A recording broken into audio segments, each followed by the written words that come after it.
Welcome to Independent Truths with Scott Atlas, brought to you by the Independent Institute, my show that tries to bring a uniquely rational perspective to many of the important issues facing society today. Today's guest is Richard Corcoran, the president of New College of Florida, a public institution among Florida's higher educational colleges and representing Florida's Honors College. Richard graduated from St. Leo College and Regent University, where he received his JD in 1996. He has served in the U.S. Naval Reserve for 6 years, worked for 24 years as a practicing attorney, served 4 terms as an elected official in Florida's state legislature, serving as Florida's Speaker of the House in 2016 to 18. In December of 2018, he was appointed Education Commissioner under Governor Ron DeSantis, where he and the governor led Florida to safely reopening their schools all across the state in the fall of 2020. In February 2023, Richard accepted the role of interim president at New College and has now been confirmed by the Board of Trustees as the 9th president to lead New College of Florida into becoming his vision of the highest quality of classical liberal education. President Corcoran and I have a very important and especially timely conversation about the state of university education in the United States and the campus environment to develop the next generation of leaders for our country. Thanks for joining us, and stay tuned.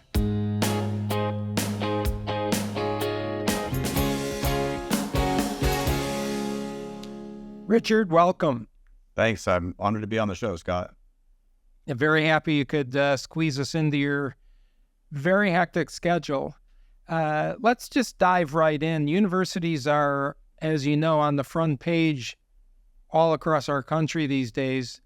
And perhaps it's after being too passive, assuming that our children were being educated the way most parents would want, and educated as if it were isolated from any consequences and from what's going on really in the country. And I think, as you know, the country is becoming more and more aware that an entire generation of young people have been influenced greatly, not just by their parents, but by those educating them. So you're the new president of the New College of Florida.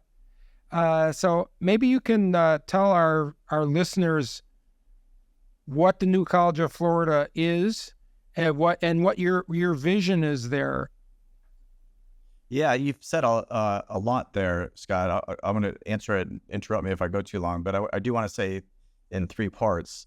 The first part is it's not just in higher ed. We've lost, as the former Commissioner of Education for the entire state of Florida, we've lost that battle in the K-12 space too. And so at the point that they graduate and they do go on to college, you're generally dealing with somebody that has, for the most part, been given one side of an equation, which is never healthy. And then on top of that, they get into college and they're almost, now they're in like a boot camp. We've got you somewhat trained, but now we're going to teach you how to be a SEAL Team 6 on this one ideology.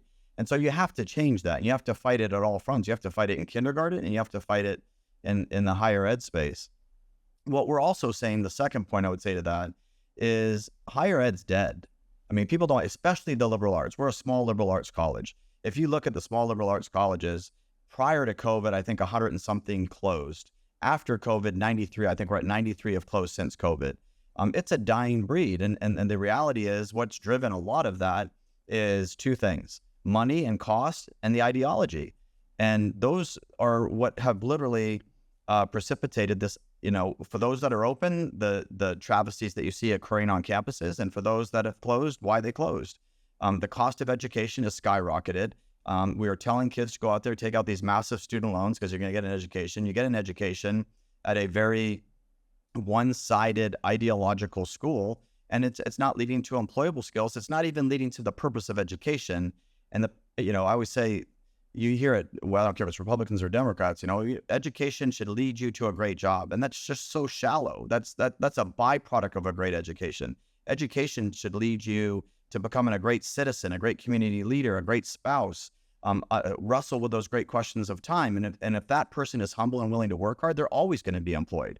But the problem is we've, forced upon these kids massive costs, massive debt, and then given them a degree that in many times is not worth the paper it's written on. And certainly we've given them only one side of the equation, an ideological footprint that's not leading to being a great citizen, a great spouse, and a great community leader. So you have to, the third point, reform all of it from the ground up. And that's what we're trying to do at New College. So New College is billed as Florida's honors college.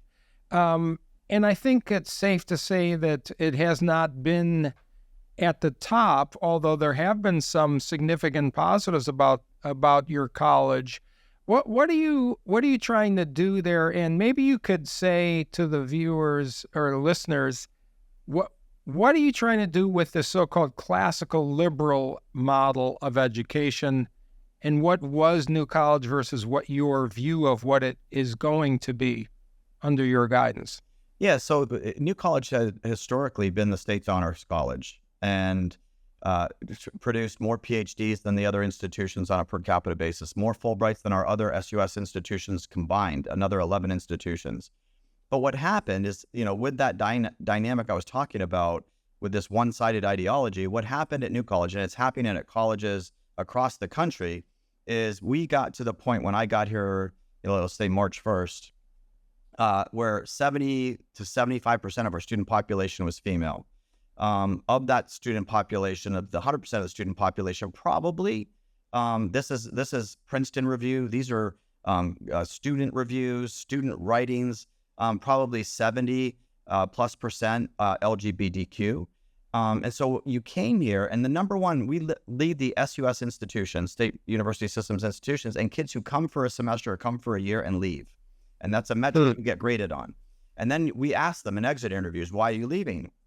And we definitely could, use a spruced up campus, and we're doing that.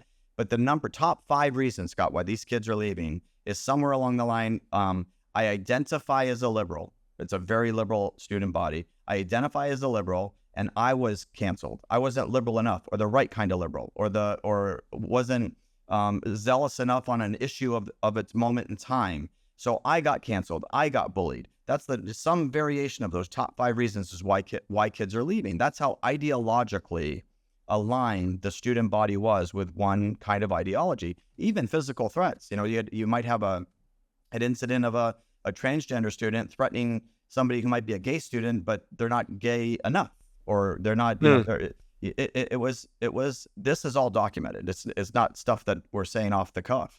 And so what we're trying to do is, the school was founded by Congregationists, and it was literally in their founding documents, we want this to be a classical liberal arts school. And so we're just trying to go back to that founding. But you would think that we've come in and we've stormed the beach and we're holding everyone hostage and it's a hostile takeover. It's not the case. We're trying to go back to those roots. And so we're redoing the core curriculum. We're bringing in additional faculty from around the country. We've gone out and recruited students. We've added sports. Just this year, and this is how small we are, we got down to about 600 students. This year, we recruited the largest class in the 63-year history, over 300 students in an entering class, 323. They never even got close to 290. But we did it by going out there and saying, we're going to be, if you think we're going to swap out some ideological belief over here on the left, and we're going to swap it out for something over here on the right, that's no better than where we started. What we want is to have people in all walks of life and all ideologies, which competing and having those ideological debates and letting our students figure out where they want to take themselves in that discourse. And it's always going to be civil. So we're reconstructing the entire curriculum around that concept. I mean, I think this is the key that's really, in my view, and I work at Stanford University, but I speak on many campuses as well. I think that the key mission of education at this level is to teach critical thinking. You cannot teach critical thinking if you didn't hear disparate views. I mean, it's literally impossible. And the second part is that the colleges and university environments in America are the centers for the free exchange of ideas. And that has been the biggest failure, I think, of our time, that we have failed our younger generation. We, the adults and the professoriate, have not insisted on that. In fact, the professors on most campuses, as you know, have done quite the opposite. And so I think what you're doing here is exactly what needs to be done. We need to reinstill this exchange of ideas. And you said something very important also, which is civil discourse, because I think not only is that missing, but our college professors themselves have been models to students that have been very harmful because they have not shown civil discourse. They have done quite the opposite. And, I think we both experienced that personally. So when you're stating this vision, it's somehow been distorted, as all the things I've read, into that you're somehow trying to shove in some kind of a right-wing or conservative ideology, which is the opposite of what you just said. But how is it being received? You mentioned that you're getting a lot of new student applicants. Tell me about the incoming student pool, the enthusiasm from parents, from students, and then we'll also talk after that about the reception from the professors and how the recruiting is going. The reception's been very strong, and the recruiting's I hate to say that phrase, any publicity, even if it's bad publicity, is good publicity. But in a way, it's true. People are hearing it. And if whatever walk of life you're coming from, it even happens with the professors. You'll have professors. We've had them from Ivy Leagues, Stanfords, great schools reach out to us, the Berkeleys, and say, hey, if this is true and you're really going to build this kind of an environment, I'd be interested in applying because, I'm afraid to do X, Y, and Z on this campus because of the cancel culture that exists. And so we're getting tremendous applicants from all walks of life. And I think that adding the sports, we went from that 70 to 75% female to male to, basically 50-50. We've added a whole new massive influx of the class. So really almost half the kids here are new kids, and then half the kids are returning kids. And you're seeing that merger, I would say, work very, very well. I think we're encouraged by it in its entirety. I mean, it's a process. Nothing is happening overnight, but it sounds like you've made dramatic changes already. What are those? Could you tell us some specific new, maybe student activities in addition to sports? I mean, are you fostering new student newspapers, debates, invited speakers? Tell me some of the new initiatives that you're thinking about. Yeah, we're launching, and we're trying to get some great folks. I can't say them yet, Scott, but Sure. But we've started basically our own monk debates. We're going to bring in a couple people from both sides and argue great topics. One of the big things that was going on in Florida was, are our standards, African American standards, are they racist, bigoted, or are they great? And we have this national news about our standards over one sentence and 231 pages. So we're getting leaders in the academic world and the African American community to come in and let's have that debate. About our Florida standards. Let's have the debate about economic policy or everything from that to colonialism. Where is it and where does it stand?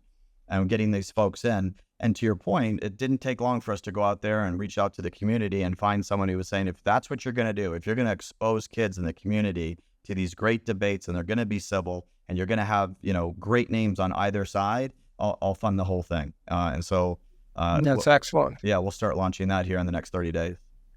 Tell me about your what received a lot of attention was eliminating and speaking out against these diversity, equity, inclusion departments and officers. And of course, this is a very controversial area, but tell me how you're addressing that and what you did and what you're doing to not just eliminate the harmful part of it, but also to ensure that, there is sort of diversity and in my view, diversity of thought, which of course is the true diversity that we need.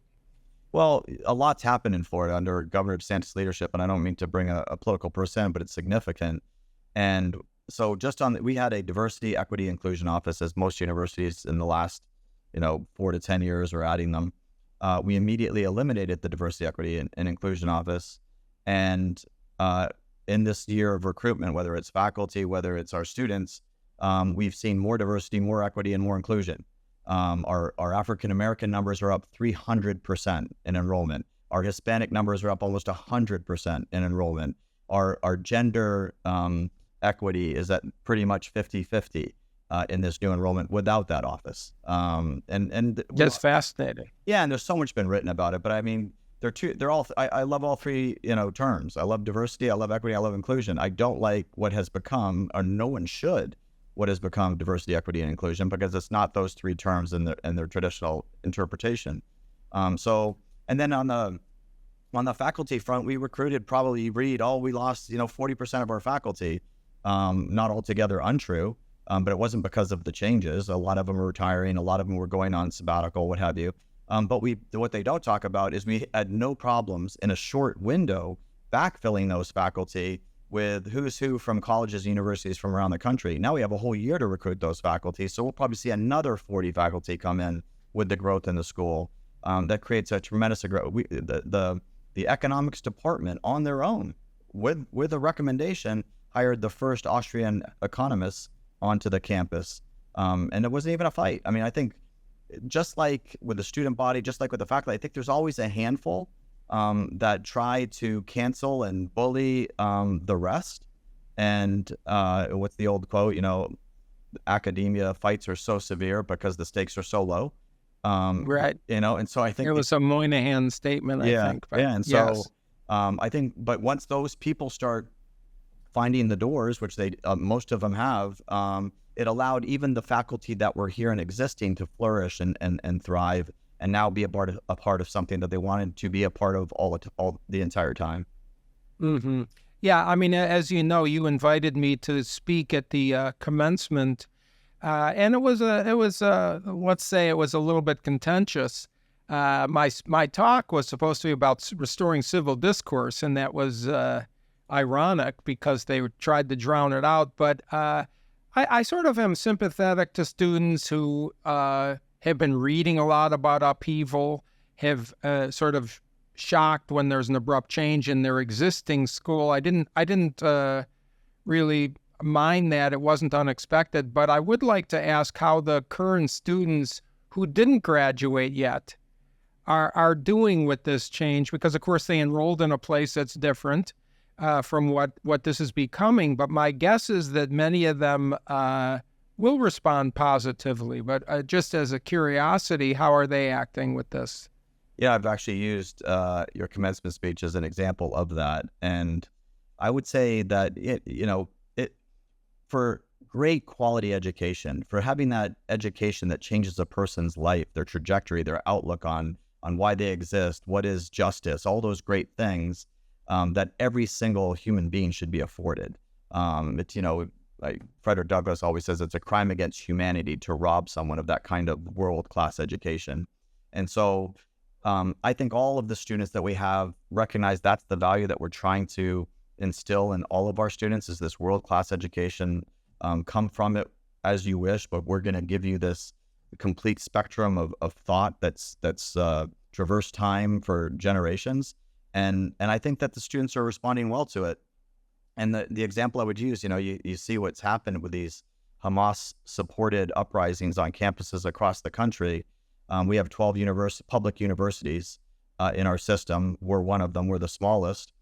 Many historically would say by far the most liberal historically, up until these transitions.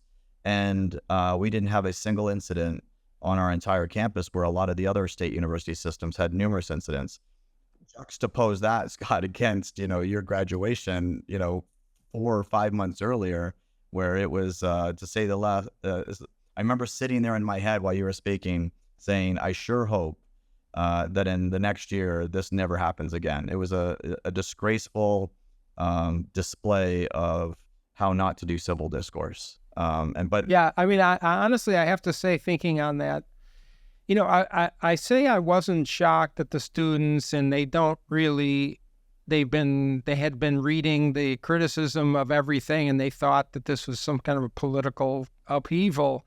What was the disgrace, in my view, was the behavior of the parents, frankly. I was shocked, speechless at some level, to see parents, people in their 50s and 60s, standing on chairs, swearing and shouting vulgarities and an invited speaker. I mean, talked about modeling bad behavior. So, that was sort of a low, I think, in what human beings who are supposed to be civil can show their children. I really thought that was honestly inexcusable, but that's the fault of the parents. And so when you have that kind of parent, it's not trivial for a student to reject that. And I think that's a challenge because, as we know, values really are instilled from home.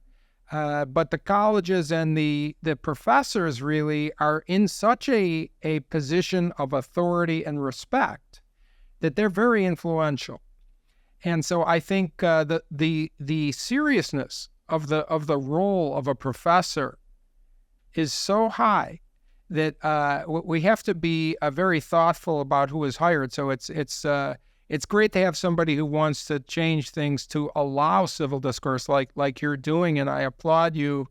And it's a challenge because everything has become so politically polarized in our country. You would think freedom of speech is not a political issue. Right. You would think civil discourse is not a political issue. But these things have become lost among the divisive issues of our day.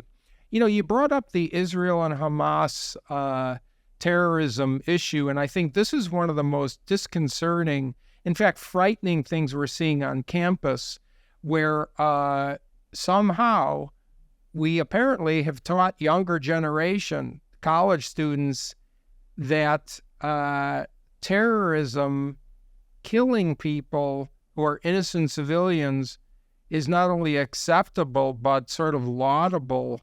I just think this is frightening. I don't know. Are you getting student leaders to come up on campus and start talking about, and have you thought about having like special sort of discussions about this specific issue? Yeah, we've talked about having one of our monk debates get into just the whole Arab-Israeli dilemma over, the history of its existence. But I think that I like your point. I think, I think they're interchangeable. Your displeasure or the shock with the parents' behavior. I think what's really at play here, whether it's the adults in the room, whether it's in faculty, it's the adults in the room and the activist organizations that are out there and exist, and it's the adults in the room in the media. So whether it's New College and what you read about New College, I would say I try not to read it because it's just so untrue. But when you read the articles, the litany of articles that have been written, probably 90% of what I've read in an article is just not even accurate or true. I mean, blatantly not accurate. Like we're kicking out returning students for sports students. Just not true. That we're kicking kids into hotels because we're, favoring the new students. Just none of it true. I mean, verifiably not true. But this was one of the things that shocked me when I was became a public figure unintentionally, was that the news wasn't just biased. The journalism, the reporting wasn't just biased like we all thought it was. They literally make up things. Yes. And once things are printed, particularly in what are deemed reputable organizations, they become fact or accepted as fact. Yes. And this is shocking, which again, I think one of the things I would like to plant in your mind as a suggestion, I think we've undervalued the role of the media. And what I mean by that is the media is even more influential than I ever thought. And that means we need to fix it. And we need to fix it. Partly the solution is to get young people who are sharp and understand the ethical role of journalism. We need to get them into the field, because I feel like this is really one of the most poisonous parts of American society. Because as we know, I don't even have to say it, but the media is where people get their information. Yeah. This is obvious. And people don't have time to go to source documents and investigate. They read it. They presume that it's mainly true, if not totally true, and they go with it. And I think this is where young people, we part of my talk at New College was we need the younger generation to fix us, because our generation has failed, or we wouldn't be in this situation we are in. As a general statement, we need young people to go into some of these fields that we never thought were as important. And I think journalism and the media is a big one. Yeah, and I think it's not lost that they're historically and currently and for decades been strongly overrun by elite liberals who think they have all the answers to the world. And when you have situations like New College, where it's a public institution that's being moved to a balanced school where you have thoughts from all walks of life being the students being exposed to. And if it happens at New College, if it can happen at a public institution, and we're not private, we're not some of these schools that are conservative and private, but if you can have a school that's literally ideologically saying we're going to have people from all sides have these debate, and we're going to let the kids figure out what it is that they want to believe, that's a threat to their entire existence. It's not lost on me. I joke with the administration here and our trustees, for the lack of a better term, but I said, we're clearly over the target. Nobody shoots at you this much unless you're right over the target. And that target is showing people how you can do higher education right, how you can do it in a way that produces great citizens that create another great 230 years in American society. But you can't have that when you're literally, to your point, Scott, and my point is you're lying. And then to your point, those lies get picked up. I don't know how many times somebody will write a lie and then I'll read it in 5 more articles. It's been written that, Corcoran said or did this. And they just perpetuate it. But the reality is, I think my reading of history is with good people who are willing to stand up and fight and take the slings and arrows, which you've done your whole career, truth will prevail. And the truth is, it's a phrase, but the truth is beautiful. The truth does lead to a life, a society, an existence that is wonderful. Certainly the best. And so, to your point, we just got to keep fighting. And if we give these students that right upbringing, and we really got to continue, as Governor DeSantis has done, going back into the early grades and ensuring that it doesn't happen then. So you're not getting students that you have to detox before you can just, quite frankly, educate them. Right. I mean, the installation of ethics and a moral compass is more the role of education than I ever understood, because I came from a family where that was done at home. But we know what happens. We've seen it. It's been somewhat, I would say it's poisonous what's happened on campuses and in schools in the past several decades. There's one other point I want to ask about. It's reminding me of what Heather McDonald has written about. She said, quote, "The foolish pursuit of undermining meritocracy in favor of equal outcomes is sacrificing excellence, destroying beauty, and threatening lives." And I think this is very important. We've lost a focus on merit.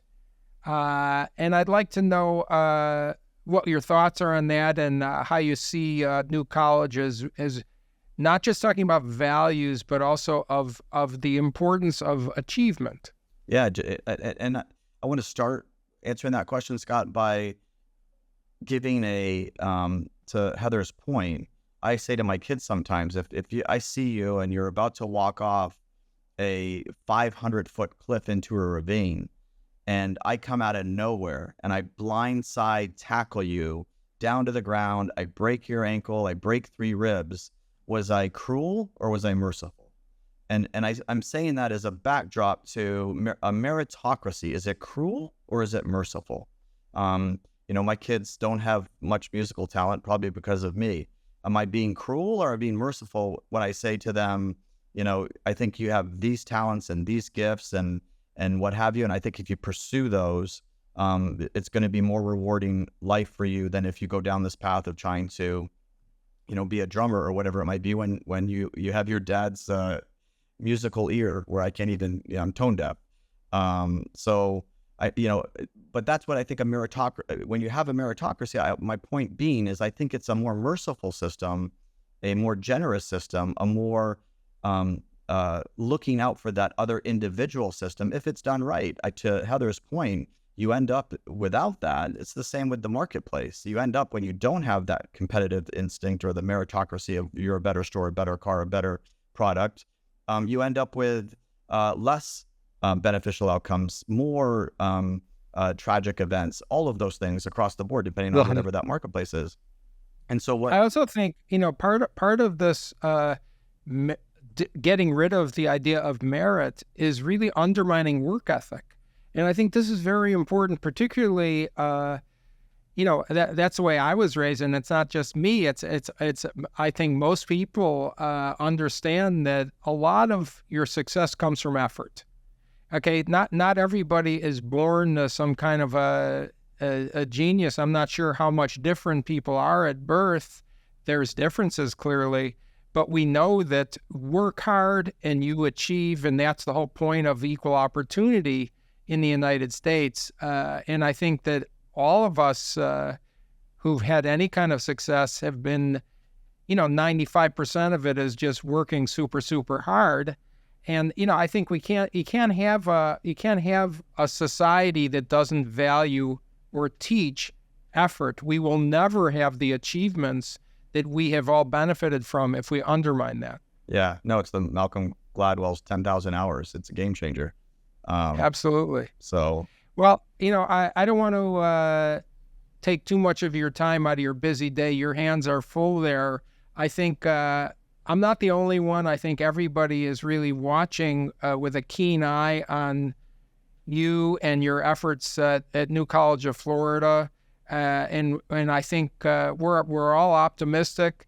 We're hoping that this is sort of a seed of a direction of higher education where we restore a lot of the basic fundamental points of college education that led to how great the country is and actually the greatness of our universities.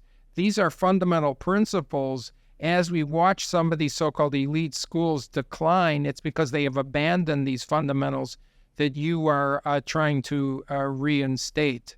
So with that, if I can just say thank you, Richard Corcoran. Great luck, all the best in your appointment as president of New College of Florida. And cheers. Yeah, thanks a lot, Scott. Honored to be on your show. Thank you for listening to Independent Truths with Scott Atlas. If you want to check out more about today's guest, Professor Richard Corcoran, check out his page at the New College of Florida website. And don't forget to subscribe to this show on YouTube as well as on Spotify, Apple, Google, and anywhere else you're listening to podcasts right now. And I'll see you next time.